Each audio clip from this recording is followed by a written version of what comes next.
Oh man, Ohio State. I meant to follow up on this last night, but I fell asleep and missed the last 30 seconds or so of the game. And of course, the priority this morning was the CFP. And I know y'all be thinking to yourself, does this dude ever do anything but ride around in his car talking to his phone? Yes, I do a lot of things. I sing, I make phone calls. Sometimes I just drive in absolute silence.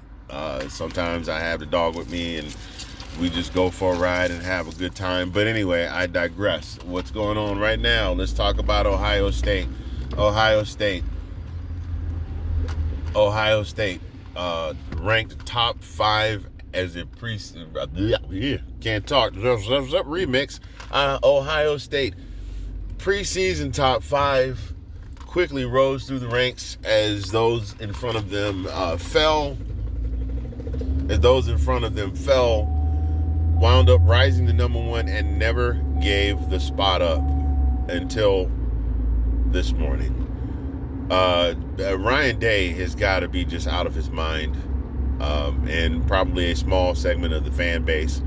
I think the saving grace for Ryan Day in this particular case is that they are in the college football playoffs and they beat Michigan. But that has just got to be the bane of his existence. Run the table, run the table, run the table, run the table. Lose to Michigan, get in the playoffs. Lose to Michigan, win the conference championship, get in the playoffs. Then this year, run the table, run the table, run the table. Beat Michigan, lose in the conference championship. I mean, those of you that saw the game, it was I think a lot of people underestimated Indiana. Well, except for Signetti, of course, and the Indiana faithful. Of course, they played in Lucas Oil Stadium right there in in their backyard, so there were a ton of fans there. But yes, Indiana. I mean, and there were a couple of missed opportunities, most notably the missed field goal, which would have tied the game, potentially sent it into overtime.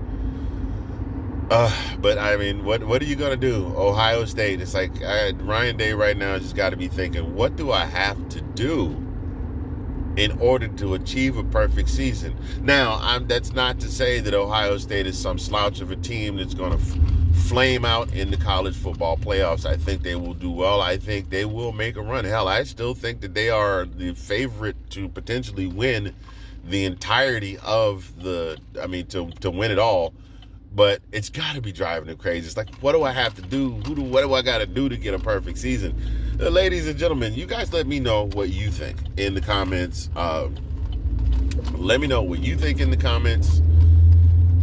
What is it that you think Ohio State has to do to achieve a tape-to-tape perfect season? Now, of course, you win the championship. You win the championship again. You're back-to-back, and you become part of that rarefied air club. The teams that have won back-to-back national championships wouldn't know any that have done that here recently, but still. But what do you have to do to go tape to tape and win a national championship? Beat Michigan, win the conference championship, win all 11 of your other games, plus your playoffs, and hoist that trophy. What do they have to do? You let me know in the comments. I'll holler at you later. Y'all take care. Have a great rest of your Sunday, and go Dogs.